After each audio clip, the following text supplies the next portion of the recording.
إلهي لست للفردوس أعلى. Apa dia? Tidak ada hasil, tidak ada hasil cabang-cabang, tidak ada julur-julur, dahan-dahan, cabang-cabang kebinasaan zulin illa ala badri tama'in, melainkan di atas benih yang tamak. Benih yang tamak maksudnya siapa ada sifat nak ke dunia, nak ke dunia, nak ke dunia, aduh binasa hati. Maknanya dia tafsir di situ 3 perkara. Yang pertamanya apa dia? Mengijakan maksiat. Tanda lah tu dunia bukan akhirat. Siapa mengijakan maksiat, orang tu adalah dia tu punca salah satunya disebabkan apa dia? Mati mata hati. Sebab hati kita ni ada hati dan mata. Kita nak suci hati saja tak lengkap, hanya kita kena pergi kepada mata hati. Mata hati itulah Nabi kita ni orang yang bersih. Dia ada hati nuraini, sebersih-bersih hati. Hati tak sama dengan hati nuraini. Hati nuraini ni jak buat maksiat, kejap tak buat, kejap buat, kejap tak buat. Kalau hati nuraini ni bersih, sebersih-bersih, maksiat tidak ada. Seperti junjungan Nabi kita Muhammad sallallahu alaihi wasallam, hanya itu terpilih Allah Taala dijadikan. Tapi kita walaupun tidak ada seperti itu, tapi kita nak ada juga. Cuba secuba-cuba sehabis usaha budaya kita semungkin-mungkin. Nampak dia tu? 3 perkara. Satunya mengijakan maksiat, puncanya matikan mata hati. Mati hati tak apa lagi, jangan mati mata. Ibarat katanya mati sakit jasad tak apa lagi, jangan sakit hati. Maksudnya macam tu. Betul? Sakit jasad ni boleh berubat. Sakit hati payah. Maksudnya apa dia? Masalah hati boleh berubat lagi, mata hati tu payah berubat. Seumpama macam tu. 3 perkara Yang kedua katanya Abu Al-Hasan As-Sazili rahimahullahu ta'ala, dia bahasnya dalam kataan kelima hikmatus sittun, kata-kata hikmah yang 60. Tu dia kata apa dia? Yang kedua ialah kena kepada apa tu? Ialah berbuat tasunnuh dengan taat. Makna kata buat-buat ikhlas dengan taat. Ingat tak? Buat-buat ikhlas dengan taat. Apa dia taat ni? Kerja apa Tuhan suruh, tinggal apa yang Tuhan larang. Betul?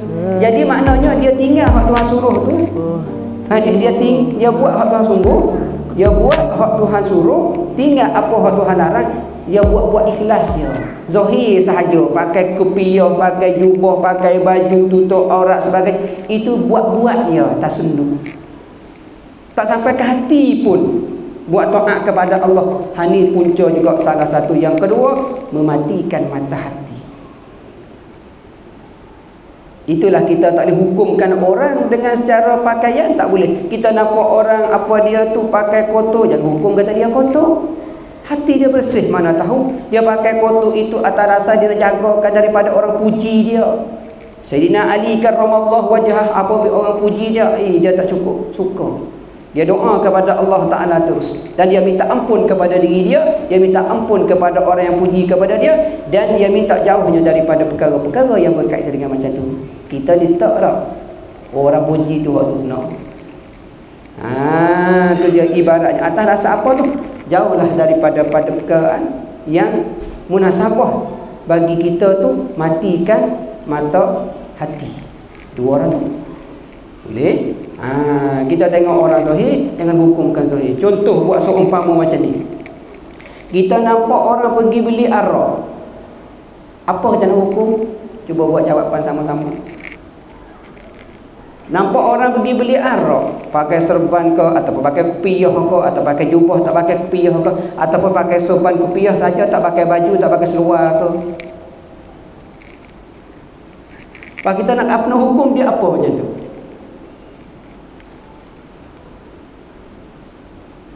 Boleh kita nak kata orang tu orang apa?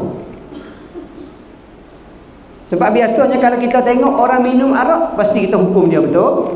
Kalau kita tengok orang beli arak, pasti kita hukum dia, betul? Nak tanya, kita hukum ke arah mana? Kalau kita tengok zahir tadi tu, dia beli arak tu haram, betul tak? Betul kan? Tapi adakah kita tengok dia beli dengan satu lori habis di kedai tu, satu lori beli tu, habisnya keluar duitnya beli arak satu kedai. Adakah kita nak hukum kata dia tu buat maksiat? Jangan sama sekali. Nampak? Hanya kita husnuzon, sangka baik saja. Kemungkinan dia beli arak satu lori habis satu kedai tu untuknya nak binasakan arak yang ada dalam kedai itu. Takut orang yang muslimah yang hadir selalu beli arak di kedai itu setiap hari, pagi, malam dan siang.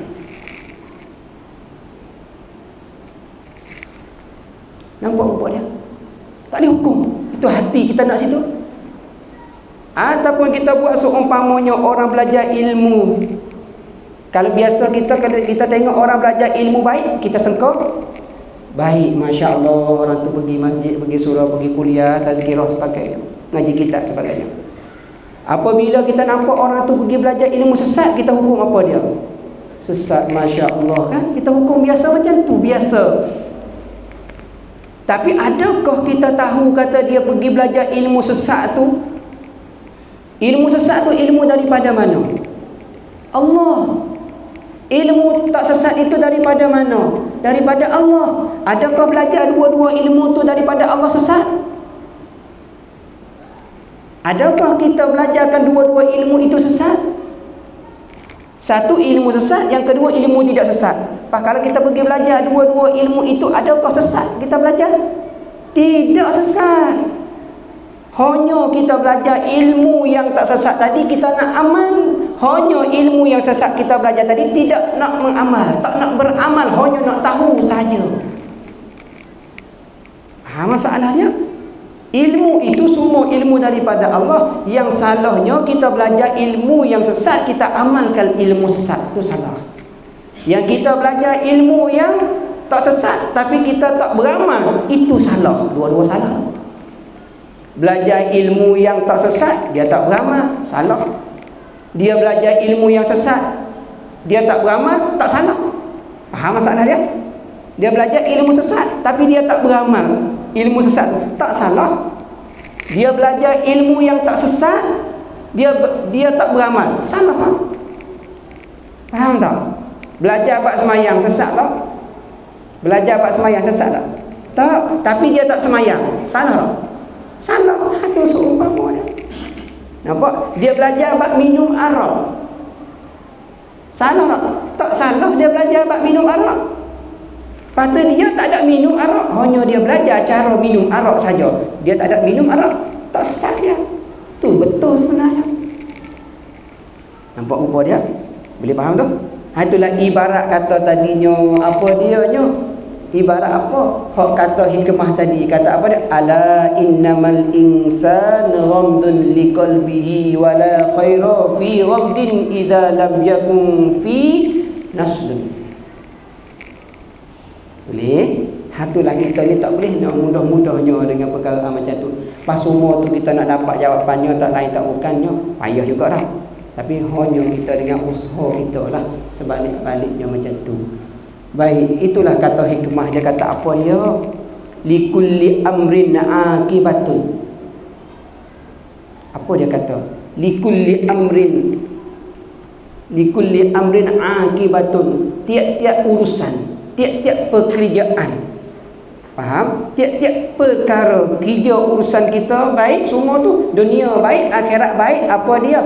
Akibatun, ada buahnya. Ada buah. Akibatun, ada buahnya, ada buah. Apa ada buah? Ada tujuan. Ada hasil. Tu dia kata-kata hikmah. Saya tanya, ramai-ramai tanya saya diri sendiri, tanya kita diri sendiri. Kita datang kelas ni urusan tak? Masuk dalam likulli amri tak? Betul? Likulli am. Masuk dalam urusan kita ni. Maknanya wajib kita belajar ilmu tasawuf selama mana kita ada dengki, ada riaknya, tak boleh jaga mata, tak boleh jaga telinga, tak boleh jaga kaki, tak boleh jaga hati. Selama tu wajib kita belajar. Urusan kita tak tahu? Urusan kita dah. Nak jaga mata pun payah hidup sekarang kan? Nak jaga telinga pun payah hidup sekarang. Betul? Sampai ke maksiat dalam rumah ada. Betul tak? Kenapa maksiat dalam rumah ada tu? Sebab maksiat dalam sarung ada. Mana hati tu ada maksiat, dalam rumah pun dia masuk. Sebab maksiat asal ada kat kita, kita simpan dia dalam mana rumah pun dia boleh masuk. Hanya dalam rumah tu di luar lagi. Kenapa di dalam rumah boleh masuk? Ada. Sebab di hati manusia tu ada. Kalau di hati manusia tu tak ada maksiat, dalam rumah pun dia tak masuk maksiat. Nampak dia? Itulah katanya ada buah. Kita tanam nak makan buah. Urusan pergi kedai, pergi beli anak kayu, pergi beli tanah, nak tanam, tujuan apa dia? Buah tadi. Itu urusan hasil dia. Azan dulu kan. Baik.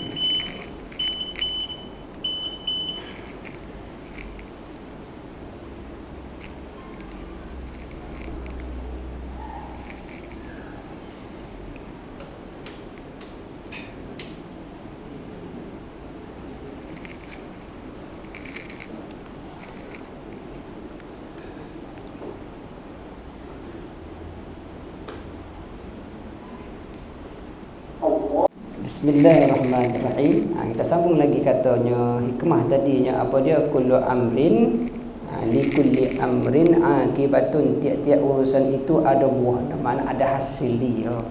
Kalau kita buat baik ada hasil tak? Baik, ada. Kalau kita buat tak baik ada hasil tak? Ada. Tu dia tu, duduk situ tak pergi kat mana tu. Sebab apa hasil kita sekarang, kenapa kita nak cari masalah buah tu, masalah hasil tu? Sebab kita nak cucikan hati kita. Betul? Kenapanya masalah cuci tu ada berapa muslimah keluar dia pagi malam siang ada keluar. Semangat dengan Tuhan. Jadi ibarat apanya? Cuci dia bagi 4. Bab taharah dia bagi 4, bukan hukum fiqh saja. Hukum fiqh pun ada cuci, ilmu tauhid pun ada cuci, ilmu tasawuf pun ada cuci. Bukan cuci hanya ilmu fiqh sahaja. Tu dia. Itulah. Boleh? Jadi ibaratnya kat sini kita cuci bahagian mana? Dia cuci yang pertama ni menyucikan segala najis.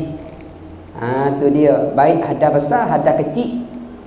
Ada pakai di pakaian kita, di diri kita atau sebagainya. Yang kedua cuci apa dia? Anggota yang 7. Mana cuci telinga daripada menghijaukan maksiat, cucikan mata daripada pandang maksiat, tu bahagiannya. Cuci yang ketiga. Kita nak ambil yang ketiga ni, apanya? Menyucikan hati. Yang keempat, menyucikan berkaitan dengan ilmu tauhid. Maknanya apa? Buangkan yang kata Tuhan dua, buangkan kata Tuhan tak kuasa, buangkan kata Tuhan lemah. Maknanya kata sifat yang kurang pada Allah tu kita buang semua dalam fikiran kita, dalam hati kita, semua tu buang, kosongkan. Itu makna cuci di segi ilmu tauhid. Tu kita dah belajar wujud mana ada, waktu kita ambil tiada Allah sebenarnya, tu kita suci. Faham masalah dia? Kalau kita tak belajar itu, tak boleh nak menyucikan masalah dia di antara tu. Itunya. Jadi apabila kita kata cuci berkenaan dengan hati tadi, inilah termasuknya bahagiannya. Kenapanya kita kena cucikan bahagiannya hati? Sebab hati itu bahagian kita kena memikirkan, mengerjakan segala yang taat yang batin.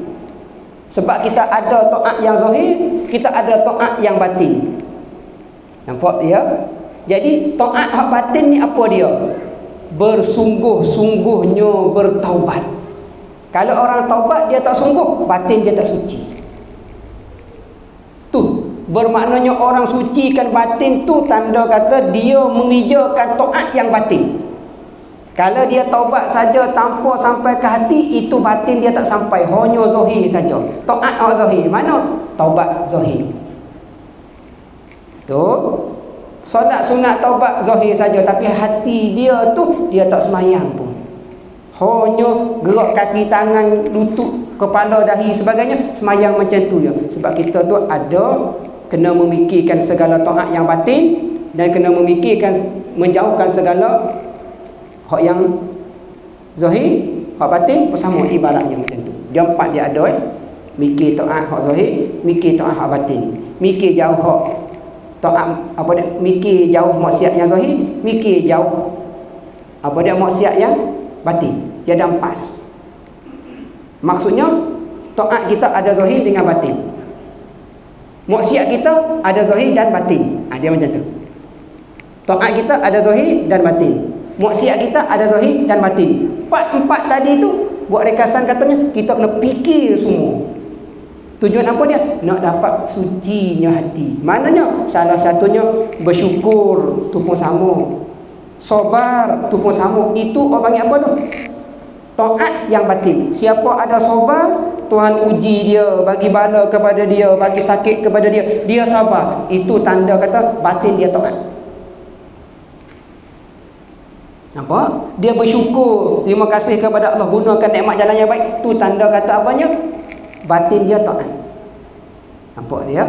Tu lah, buat seumpamanya macam tu. Atas dasar apa dia? Nak munasabah, kita nak sucikan hati tadi yang katanya likulli amrin akibatun. Tiap-tiap urusan itu ada hasil dia. Hasil kitanya nak sucikan hati. Jadi munasabahlah pada malam ni kita fikirkan sama-sama, kita atas dasar nak buah maksud tadi menyucikan hatinya. Sebab apa dia? Ulama katakan lagi, kata hikmah dia apa dia? Likulli hayati ajalun. Likulli hayati ajalun. Tiap-tiap nyawa ajalun, ajal mati. Apa kita nak hidup ke nak mati? Nak mati juga, lari tak boleh. Maksudnya hidup pasti mati. Boleh faham? Likulli hayati apa dia? Ajalun. Tiap-tiap yang hidup akan ada mati. Tu dia. Faham?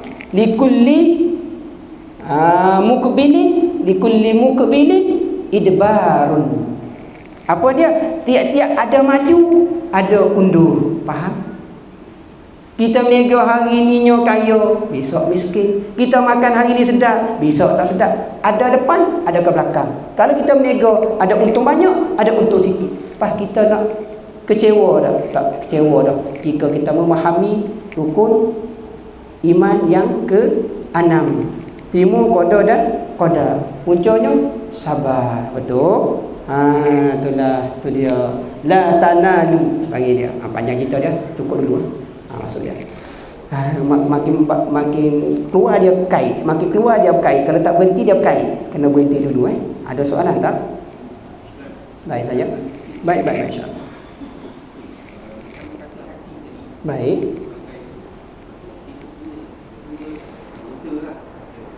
Jadi raja bagi segala anggota.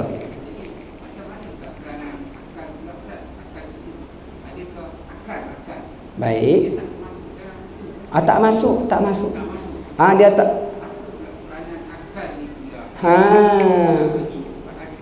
Baik. Boleh? Tu soalan Tadi berkaitan dengan masalah hati. Apa bezanya di antaranya? Peranan akal tu. Baik. Kata ulama dalam kitab Jam'ul Fawaid, dia kata apa dia? 3 perkara bagi orang niat dengan Allah. Tengok niat dengan Allah. Yang pertamanya menjadikan hatinya bertafakur dengan Allah. Apa maksudnya menjadikan hati bertafakur dengan Allah? Dia letakkan diri hati dia tu berfikir sentiasa ingat kepada Allah. Maksudnya apa dia? Dia buat kajian diri dia. Hati dia ada, betul? Apabila hati dia kalaulah kata tak bergerak nak macam tu, tak bergerak nak macam ni, boleh tak? Tak boleh. Maksudnya hati itu tempat yang sumber segala-gala sumber. Nak fikir pun dia pergi ke hati dulu. Sebab apa dia? Melalui manusia tu nak fikir, dia kena duduk di hati dulu. Kalau hati tak ada, dia tak boleh berfikir. Itulah katanya Allah Ta'ala, ilham tu, ilham. Ilham adakah mari daripada hati? Daripada Allah tuju ke hati, ke akal? Hati. Apabila tuju ke hati, letak kat situ, Allah Ta'ala akan gerakkan hati tu tuju ke akal. Bila tuju ke akal, tafakur, fikir. Nampak rupa dia? Fikir berkaitan dengan Allah Ta'ala, berkaitan dengan amalan, berkaitan dengan buat baik. Sebab apa dia? Tuhan dah bagi dah ilham. Itu panggil apa dia? Menjadikan hati bertafakur apa dia? Dengan Allah Ta'ala. Satu.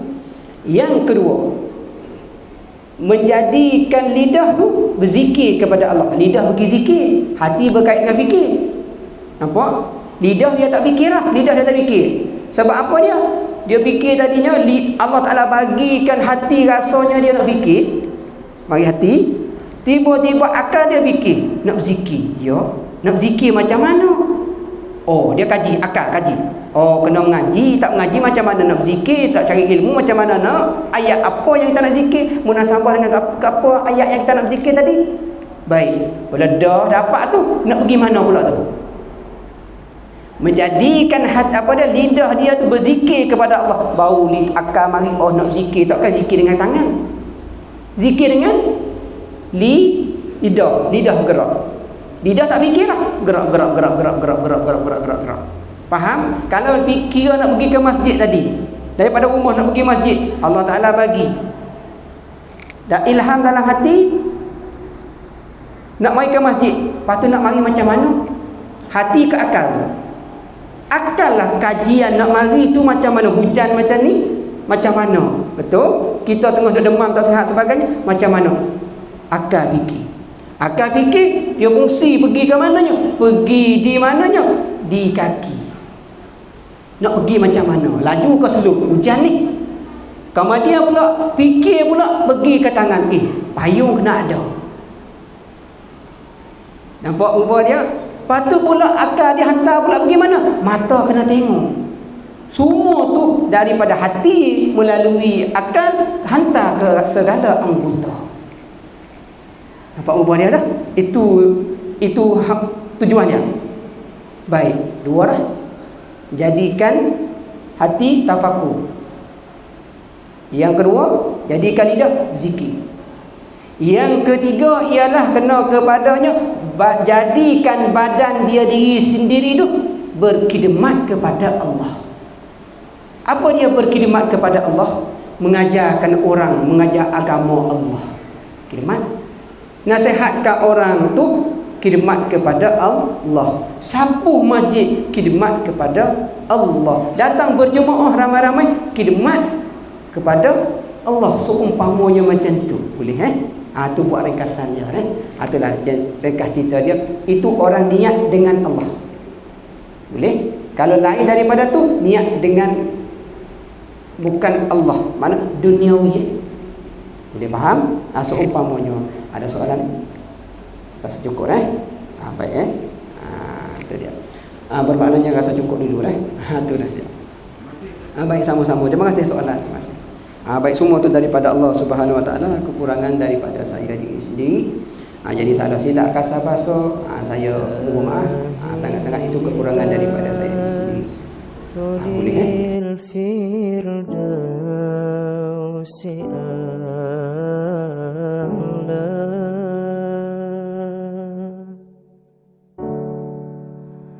ولا أقوى على نار الجحيم